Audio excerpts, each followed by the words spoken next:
Your film is now ready to be shown.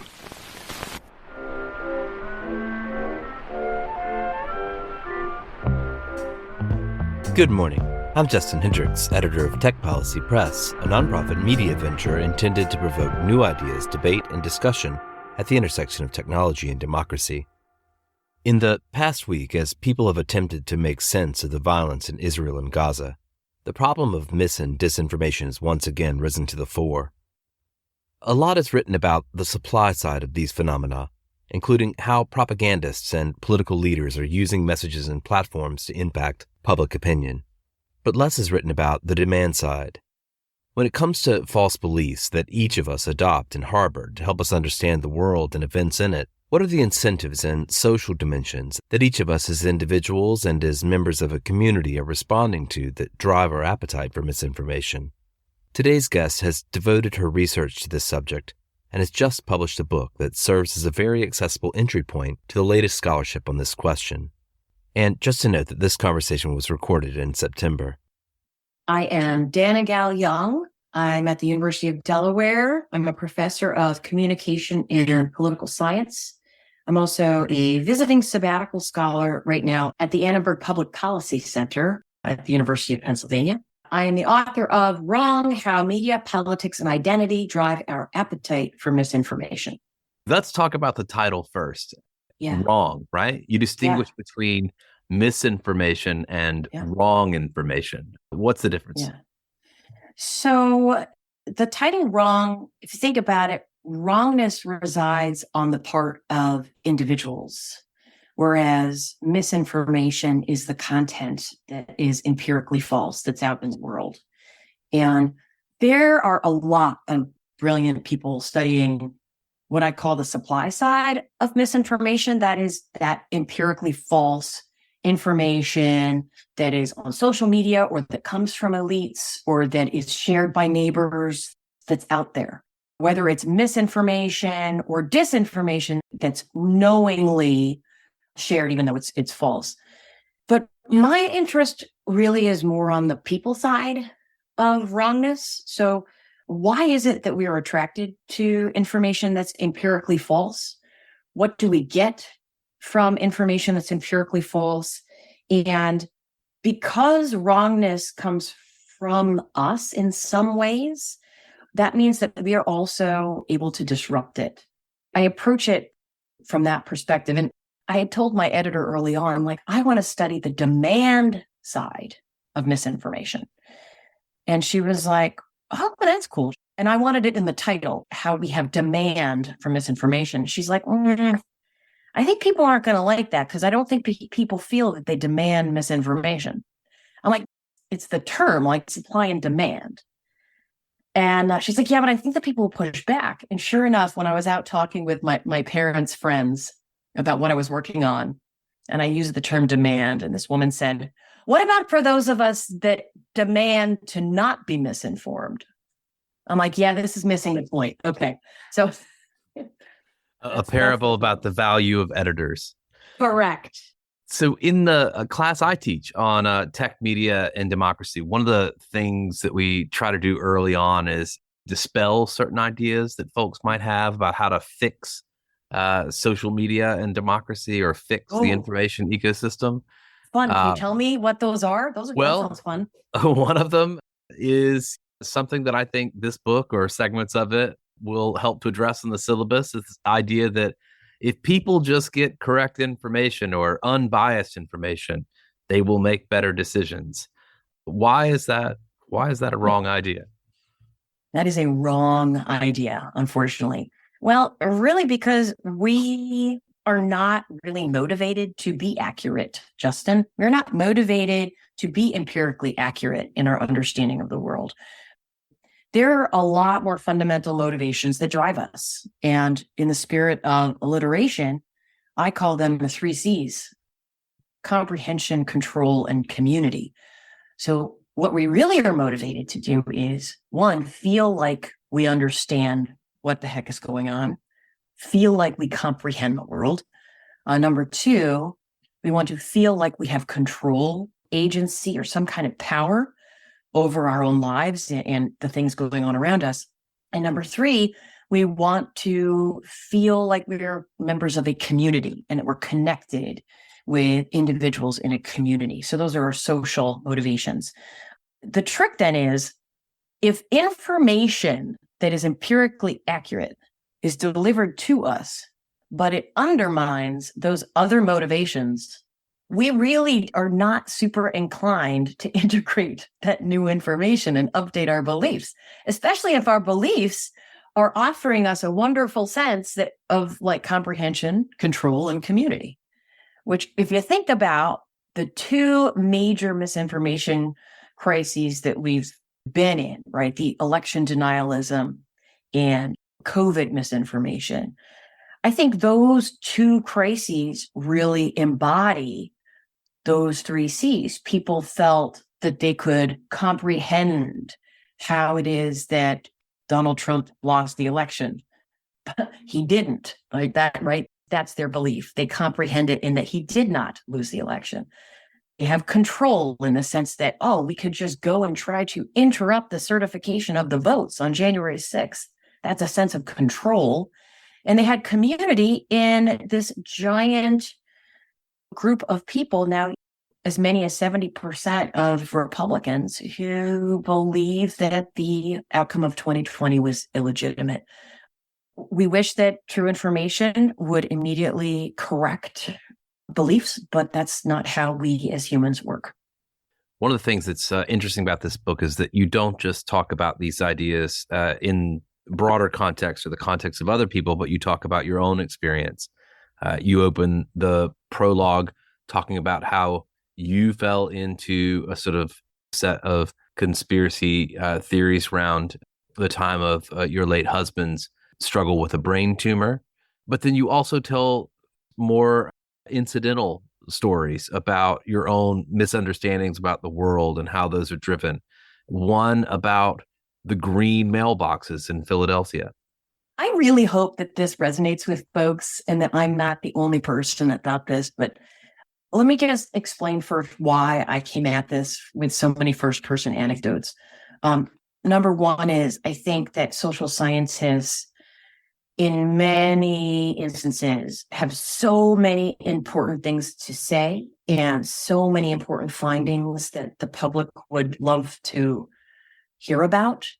But we use a sort of epistemological frame that separates us from regular people, but we are regular people.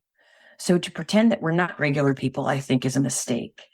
And as social scientists, we should know we're studying the very biases that we all have. We're not special.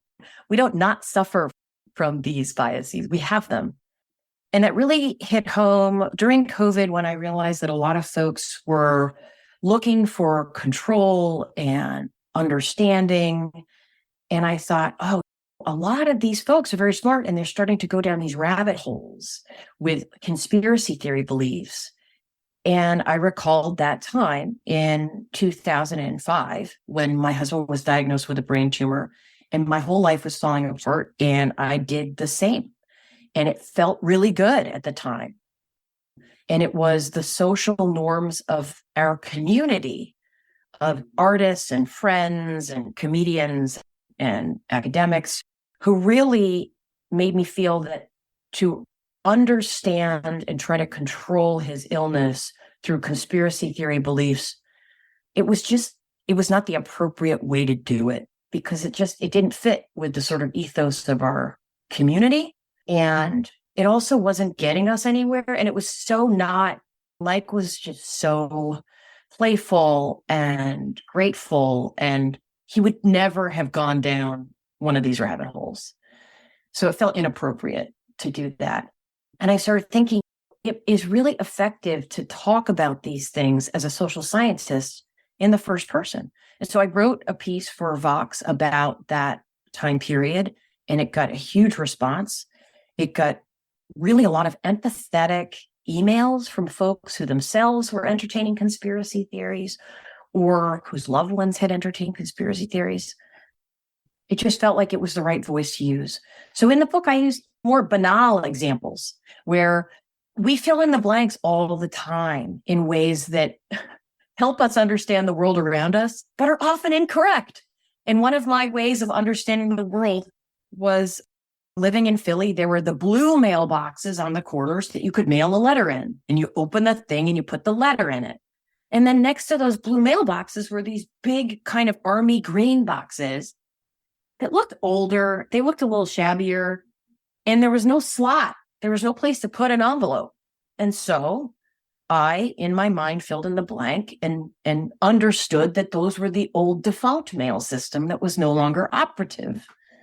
And I went about my business thinking that until I said to my late husband, Mike, and our friends walking down the street, like, when are they going to get rid of that old mail system?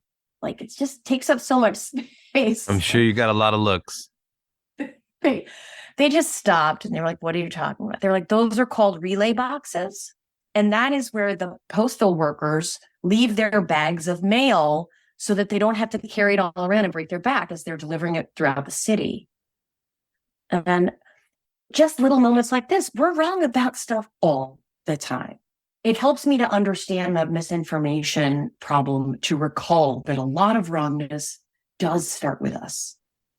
That's an example of what you call comprehension, and you can get into the dynamics of how that works. Let's talk a little more about control. You've already mentioned COVID-19, the January 6th insurrection. You talk about the idea that, of course, individuals are trying to assert control over situations, but also communities are doing the same thing, that this is a kind of communal activity to assert control. Right. And a lot of these three needs operate synergistically. So the idea of control is fascinating, because when you really start to boil down why it is that we do so many things in our lives, you realize that it really is to feel like we have agency.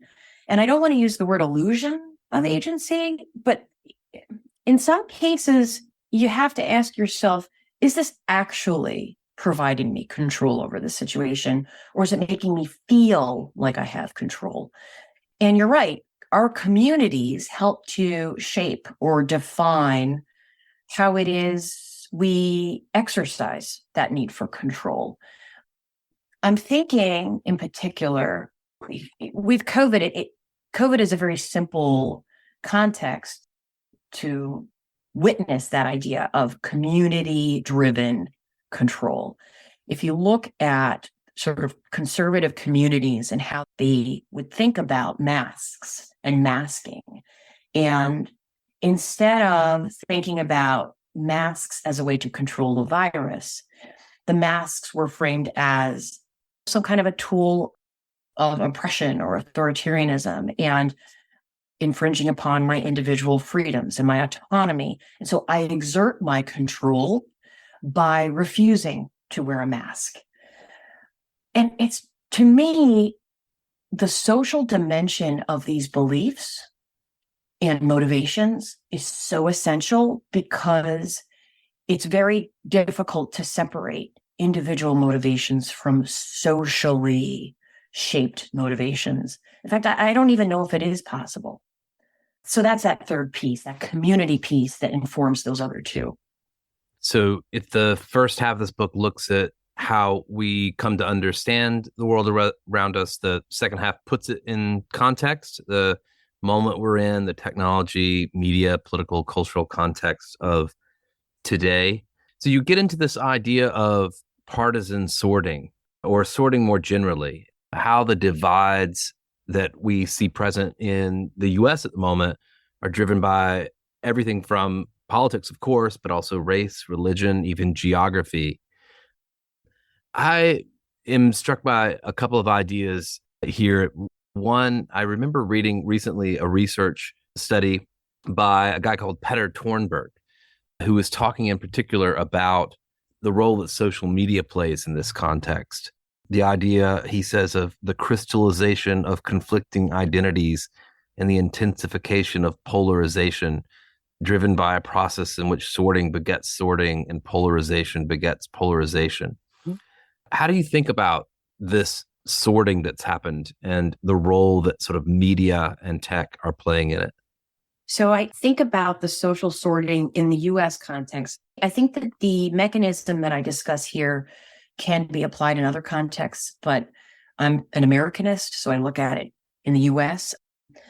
But given that our political parties have come to capture all different dimensions of identity, from race to religion to geography to our cultural ideology, and that is a sorting process that I discuss in the book, and a lot of it's from Liliana Mason's work, and others, looking at the socio-demographic sorting of the parties over the last 40 years, really starting with the push towards civil rights in the 60s, which created this sort of racial partisan realignment. And now we have a Republican Party that is very homogeneously white, Christian, rural, culturally conservative, and a Democratic Party that is actually quite diverse. It is a party of racial and ethnic diversity, maybe more secular and agnostic, suburban and urban, culturally moderate, liberal. What that means then is, and I see social sorting of the parties as this creating the sectarianism that links those three C's I mentioned to the efficient exploitation thereof by political and media entities and organizations. So because how we comprehend the world, have control over it, and have community within it is shaped by our social identity. And because our social identities now are so much about these meta-political identities, then they serve as this efficient proxy, especially on the right. And this helps explain some of the asymmetry, I think, where you have this homogeneity and identity on the right that is white, Christian, rural, and conservative. That drives that engine very efficiently. And what social identity does is it makes the engine of an attention-based, engagement-based, outrage-based economy run. So that the social sorting is what I see as bridging the individual psychological processes on the one hand with these sort of macro level processes on the other.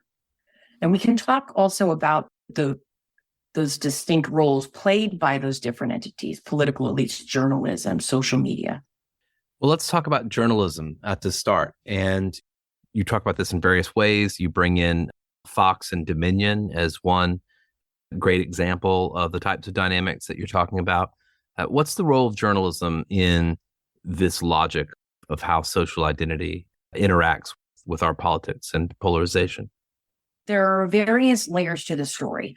One is that the profit demands of journalism, especially television news and national news, those profit demands make it that there are pressures to engage and titillate, and that often results in content that is hyper-personalized, conflict-driven. And these are the same biases that have existed forever, right? Since like the 80s and 90s with the consolidation of media ownership at that time. However, the kind of personalized, fragmented, dramatic news of the 80s and 90s is very different from the personalized, dramatic, fragmented news of today, because the cultural and political backdrop has changed. So today, the biases in the news towards personalized, dramatized, fragmented stories will almost necessarily highlight the ideological and identity extremes of the parties, like your Marjorie Taylor Greenes, for example, because of the demands of the market and because of how conflict is at the heart of those identity threat performances, which is so much of what we see from our political elites. And elites are rewarded with time and attention by journalists for those performances of social identity threat and social identity, trying to perform the role of the prototype of your party.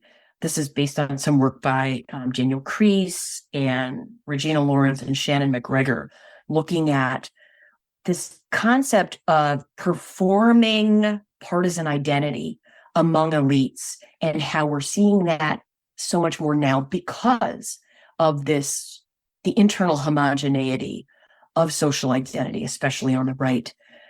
Also, in the context of journalism, we're talking about pressures. I cannot ignore, because to me, it's like the really big piece of this story, the decimation of local independent journalism across the United States, and the fact that we have communities that have no local news.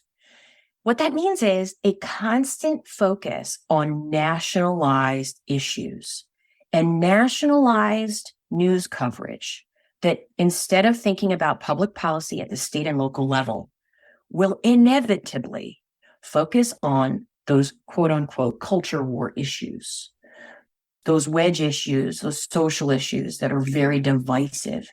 And they're cheap to cover, and you can cover them from 30,000 feet up.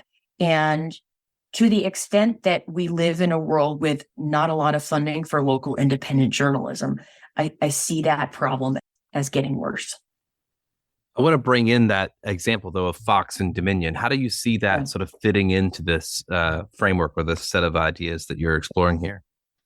So fascinating. So when you think about what runs the Fox News engine in particular, and it is also true for MSNBC, I will say, but especially for Fox, these are cable news outlets that are focused on reminding their viewers of their social identity. And one way to remind people of a social identity is to remind them of the threat posed by the other side.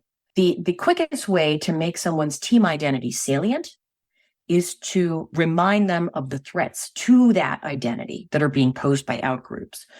And the reason that is the business that they're in is simply because that's their economic model, of course. That these are ideological outlets that are designed for that purpose. Now, on Fox, it's at a whole other level. And you could say that it's because that was the explicit purpose of the network's creation back in 1996. You could say that it's because of that internal homogeneity of white, Christian, rural, conservative viewers. But whatever it is, it works very efficiently. The problem is then you have this entity, that Fox, that is always trying to anticipate the social identity needs of its viewers and deliver up on a platter content that reinforces that identity, content that reminds them of threats to that identity, because that's what's hyper engaging. Okay. And we know that because we know, like, for example, before Tucker Carlson was let go, the data analytics and reliance on the minute to minutes was super intense there. Like, they knew exactly what their audience was responding to, and it was threats to social identity, often based on race, traditionalism, traditional values, and culture. So when you have the Fox Dominion lawsuit, I just see as the logical outcome of that engine. You have viewers who have been told that their entire way of life is under threat for months. You have viewers that have been told that there's one person who is there to defend their entire way of life, and that's Donald Trump. You have viewers that have been told that the system itself is not to be trusted, that it's riddled with fraud. And Donald Trump and other elites themselves drove much of that rhetoric, but Fox was very willing and able to serve as the conduit for that and provide the forum for those beliefs. Think about what the Dominion allegations offered. It is the 3 C's: comprehension, control, and community. You have false information by Sidney Powell and Giuliani and others, basically claiming that these are machines that switch votes. These are machines that switch votes from Trump to Biden. Well, if I have been watching Fox News for months, my identity is super salient. I feel like it's under threat.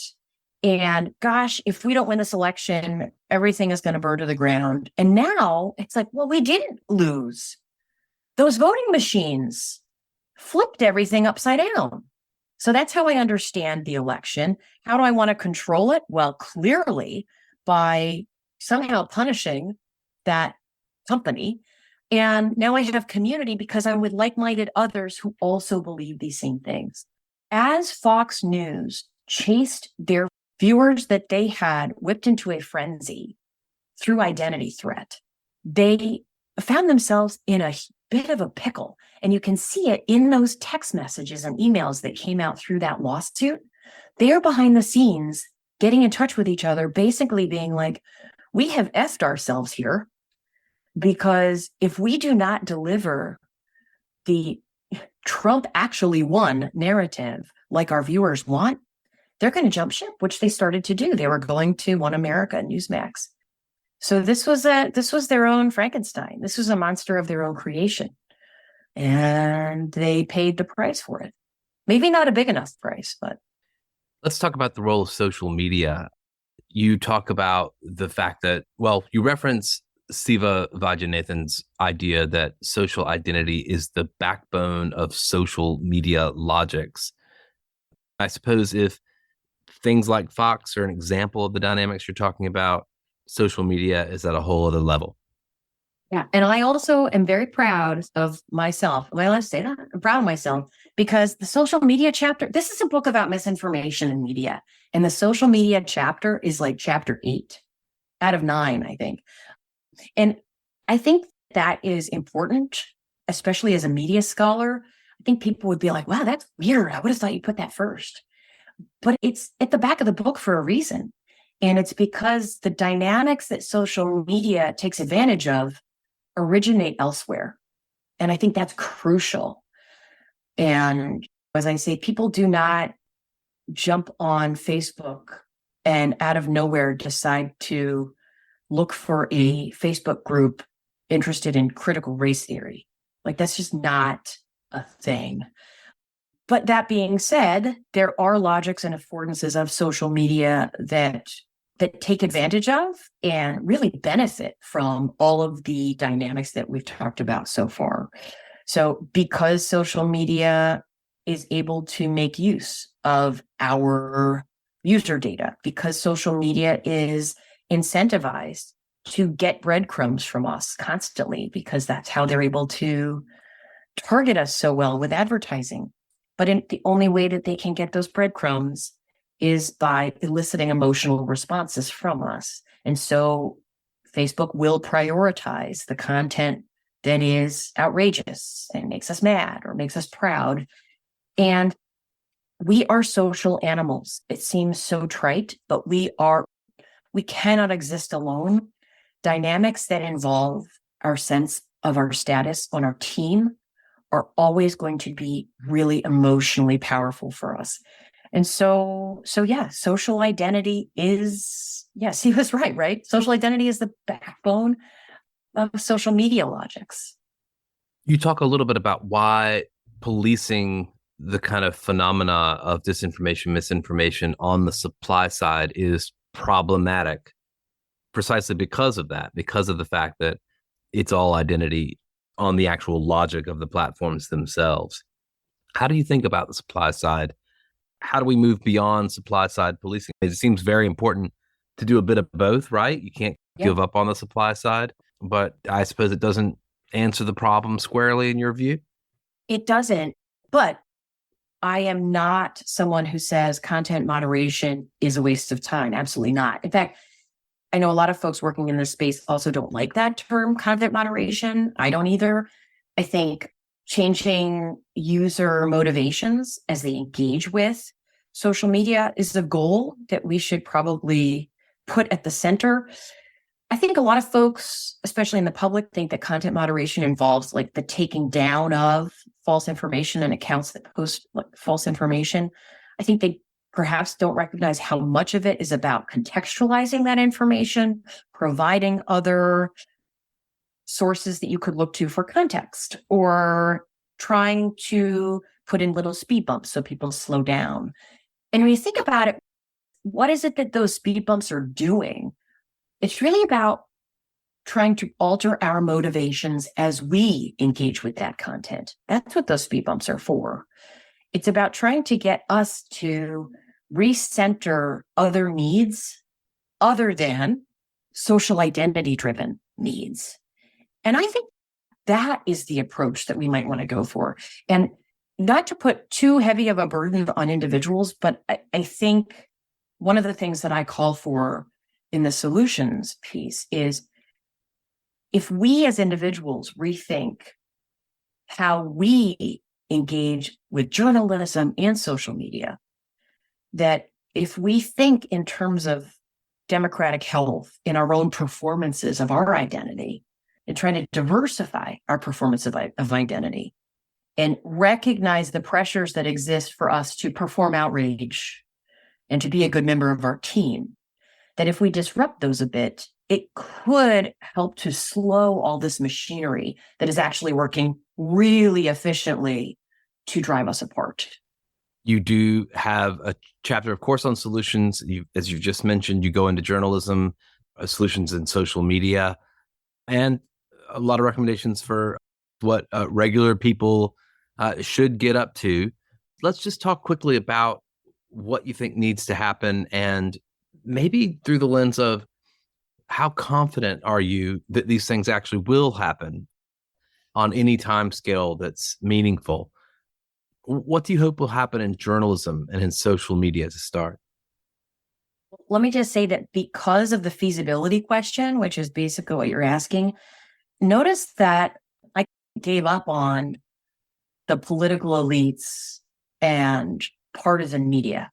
I don't call for solutions from those entities because the entire incentive structure is broken right now, and they would have no, like, why would partisan elites look to dismantle gerrymandering, for example, right? Like, so there are answers that exist in those other places, but I wanted to spend my time thinking about places where there are people who are really democratically focused, and I think who do want things to work.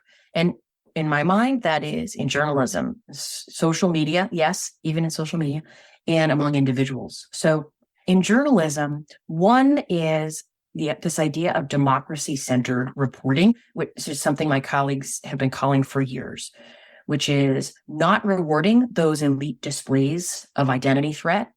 That is maybe relegating them to a footnote, focusing on institutions and processes and policy, remembering that framing every debate in terms of left versus right will only serve to increase the salience of partisan identity, and it will drive this engine even more.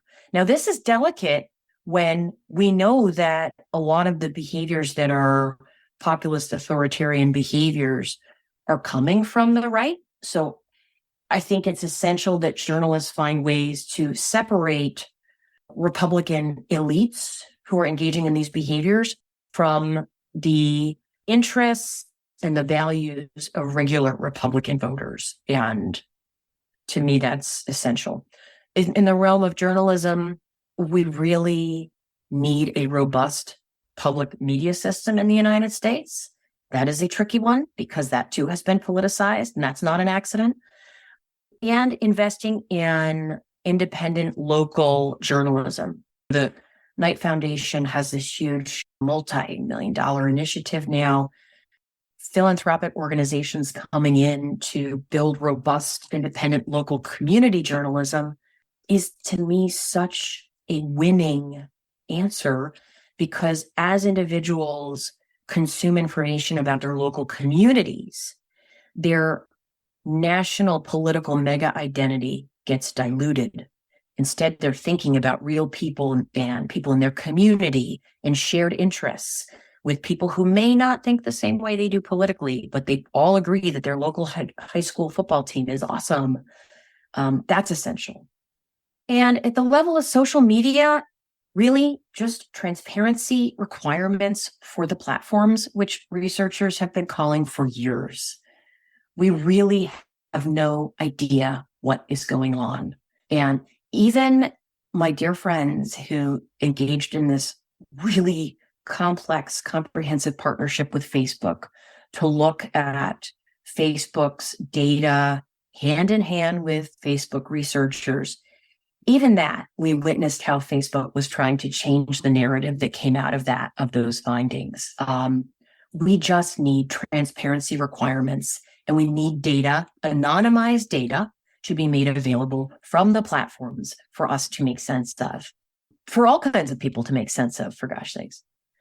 Let me then ask you what you'd tell my listeners. What should they do? What are solutions that they can engage in as participants, as citizens in this? My favorite one is this concept of intellectual humility, and this is my new fascination and fixation. The more we are open to the possibility that we might be wrong, the greater the likelihood that we will be empirically accurate in our beliefs.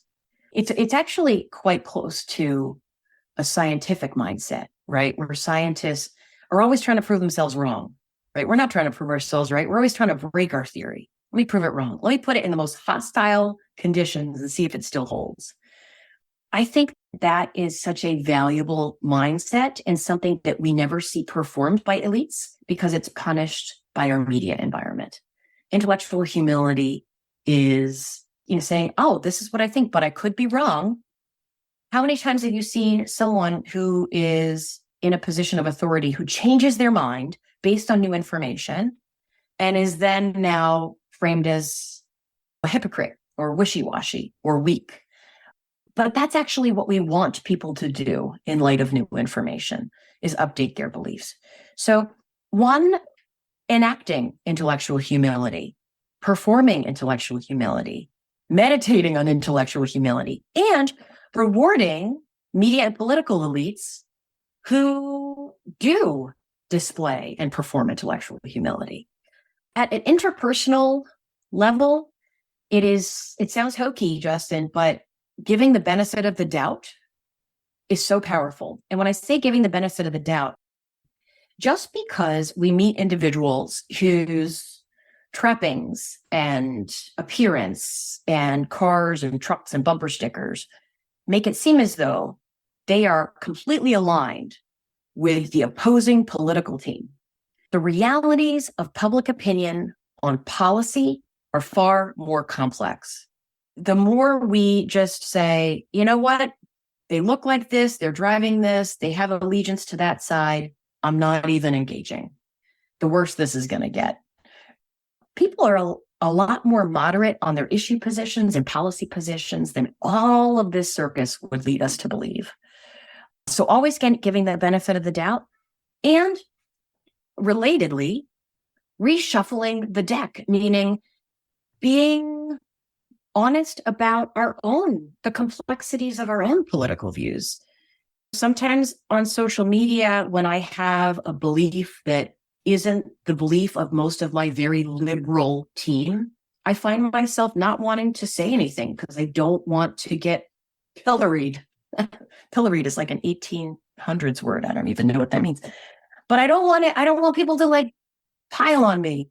But what if it's in the interest of societal and democratic health to be really honest and say, this is how I'm seeing it right now? I think that we can throw a wrench in the works, and that might slow this engine down. The end of this book finds you really coming to terms with your own anger about some of the recent politics of this country, turning a page in your own mind and perhaps your own kind of emotional disposition towards the state of the U.S. at the moment. How do you connect that to the conclusions of this book? When I look back and start really understanding these dynamics, I realized that anger and outrage are fuel that make everything run more efficiently, that will continue to distill our identities and drive us apart. And to be able to push back against that and think about ways to complicate this through empathy, especially when we talk about regular people. There are a lot of regular people who we would be led to believe have awful beliefs, are trying to undo progress, etc.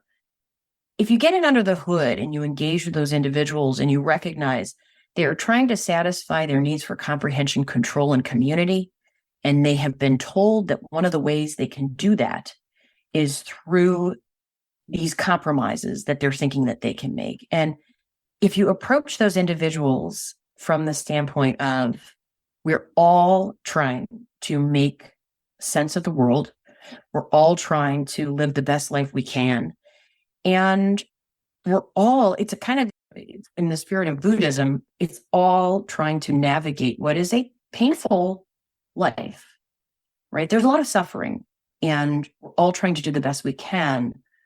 And approaching it from that standpoint to try to connect on those grounds is actually so liberating and would really diminish the amount of fuel that the outrage apparatus runs on. I suppose there are perhaps limits to that kind of grace. Yeah. If a person is challenging someone's very right to exist as part of their social identity framework.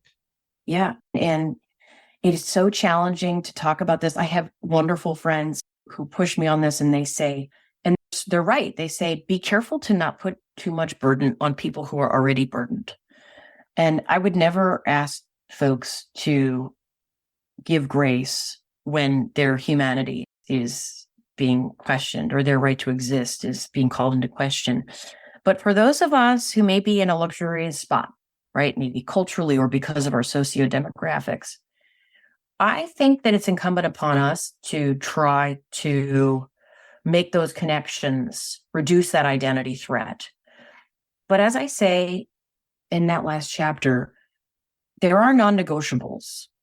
And those non-negotiables for me are that we live in a liberal, pluralistic democracy, which requires equal voice and representation by race, sexual orientation, religion, etc. And so to the extent that any solutions to these problems call for compromise on that, they're not actually solutions. And of course, if you have a loved one who you're trying to rescue from down a rabbit hole, if they are hateful or it causes you psychological distress and pain, you got to figure out if it's worth it to you, obviously. Like, you got to make sure you could get through the day. But if you can, it's worth it. And if you can't, maybe leave it for another day. There are many ideas in this book that I suppose we'll have to leave for another day. I would commend my readers to it. Wrong: How Media, Politics, and Identity Drive Our Appetite for Misinformation. Danica, thank you so much for speaking to me today. Thanks so much for having me on, Justin.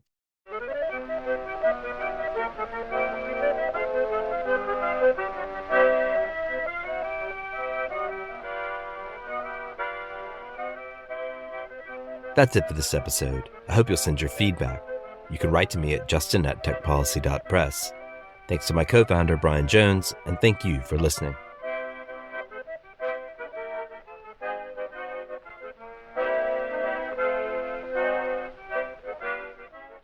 Tech Policy Press.